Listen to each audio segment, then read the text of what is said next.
Okay, now that we have figured out how many of each shape we need, of each piece that we need, we made a copy of it so it's a lot easier. Then went through and cut them out. I put the ones that we can measure out with the ruler on there too, because sometimes it's easier for some people. And sometimes if you got a little spot and you don't have quite enough for a square, you can get your ruler and just cut out a piece, because this is a great piece to do with scraps.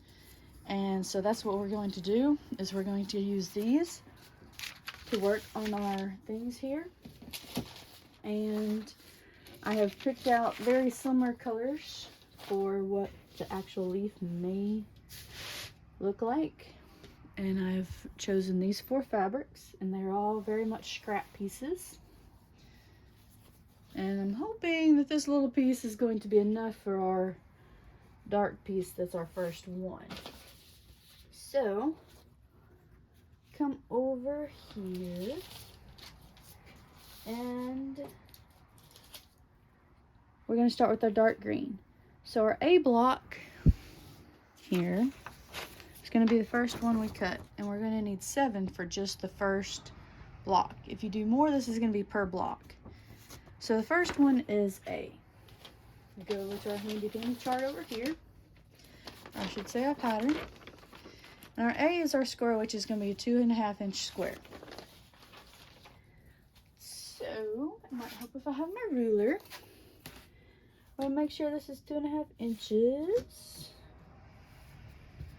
Probably about here. Yeah, that'll be plenty of little extra. Maybe even make it as squeezy as I can here. And leave just a hair down so we can trim off the edge there, but that should be pretty close to 2.5 since we're going to need several of these. I'm going to do my strip like we have been, because that is our simplest, easiest way to do a lot of this. So we're going to make sure that down at the bottom our ruler is lined up.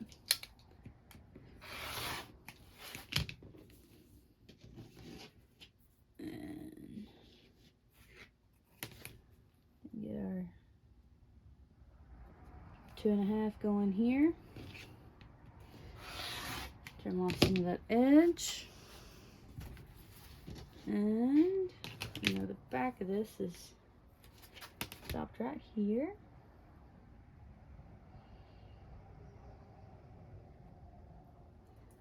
Make sure these are nice and level.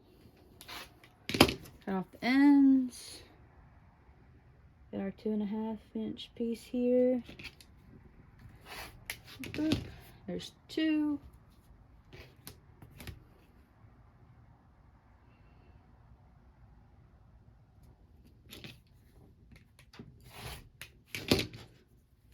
Four.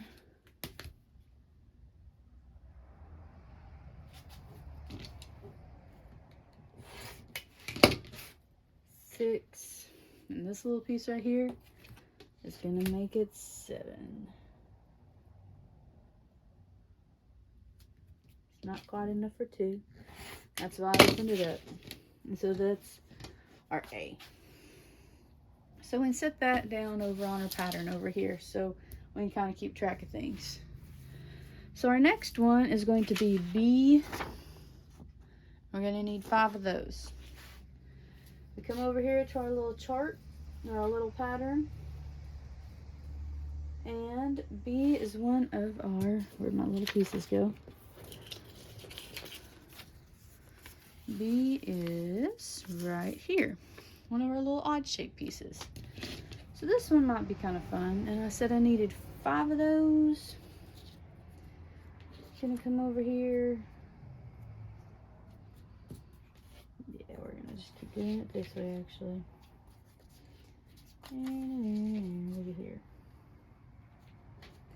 Use this, because this was our straight edge just a second ago. And since our fabric's folded in half already, or should have been, Gonna line that up right there. And it's not gonna really make a difference right now with which way my pattern pieces turn, since this is solid fabric. Sometimes you can run into this problem if you do not have solid fabric, or if there's just a single piece going one way or another. But typically speaking, you can do more of these than one at a time because they flip-flop directions. And in this case, ours definitely flip-flops directions, because you can have one going each way like that.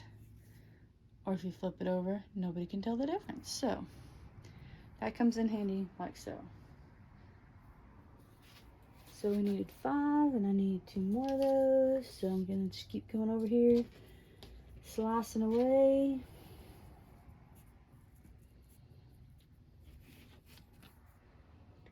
And just line up our ruler right there along that edge.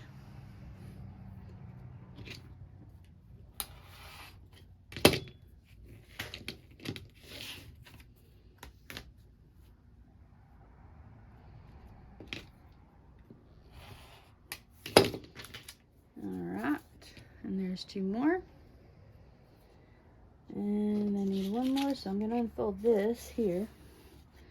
Try to give me a little squeezy piece right here in this corner, so I can use as much of this as I can.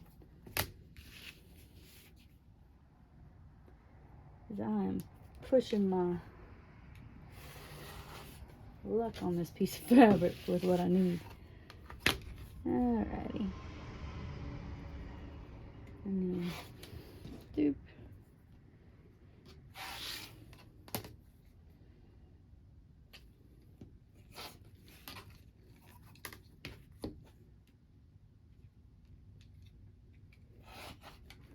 Alright. There's my 5th piece.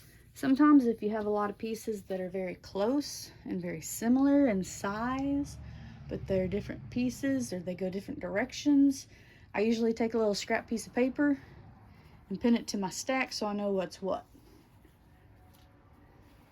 Alright, so now our next piece is going to be C.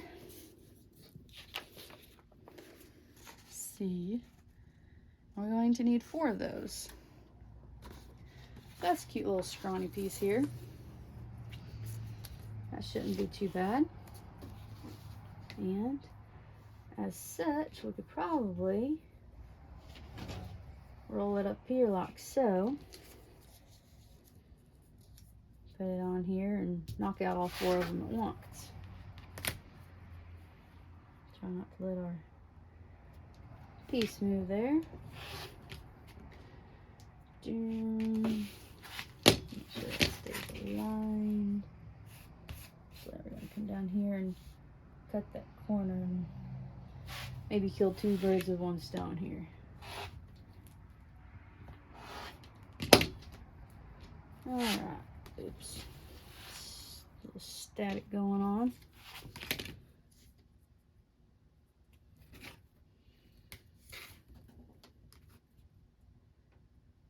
You want to cover that, otherwise you're going to end up slicing your piece, and as you keep doing that, your piece is going to get smaller and smaller and smaller. Just try not to slice your paper at the same time. So we should have, yep, 4 of those right there.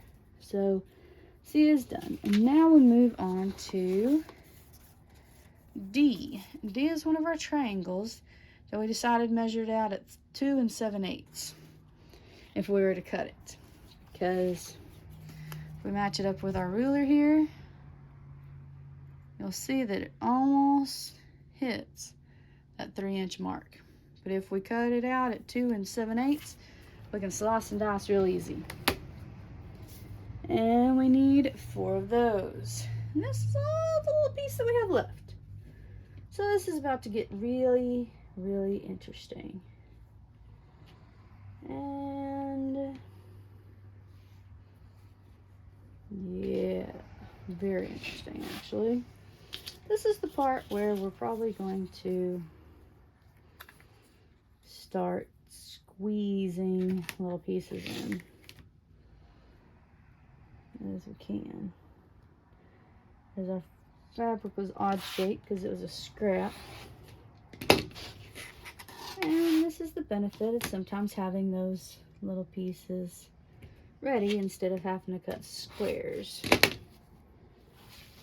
Because I don't think we could have done very good with the squares with this, at least at this point. Just maybe a little slower. So there's one. I think we can squeeze out a square on this side maybe. It's a little odd, so we're gonna hit the 3 so we can trim it here instead. Oops.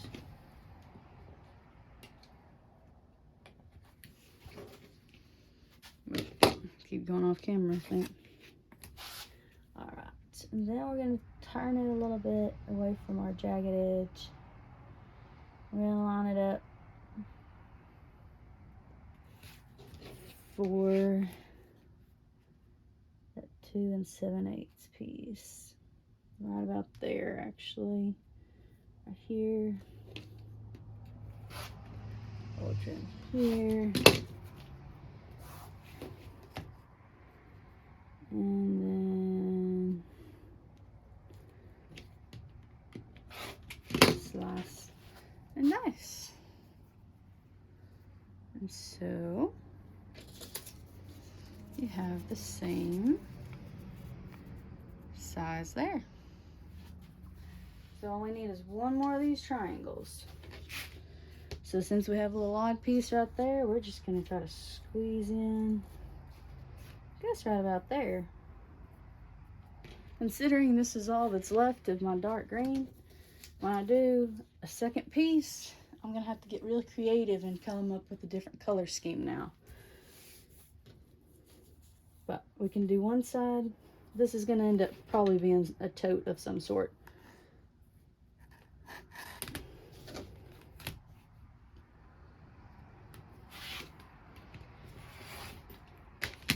And I'll probably just hang on to that little piece because you never know when you're gonna need a little nugget of green. Maybe on an applique or something somewhere, a simple piece. And we're gonna get that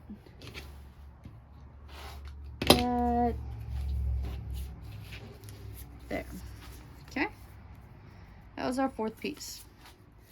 So we're gonna go around and we're gonna do that with each of our colors. So we're gonna have the medium green, the light green, and the white. And each one has their own list and numbers of what they need.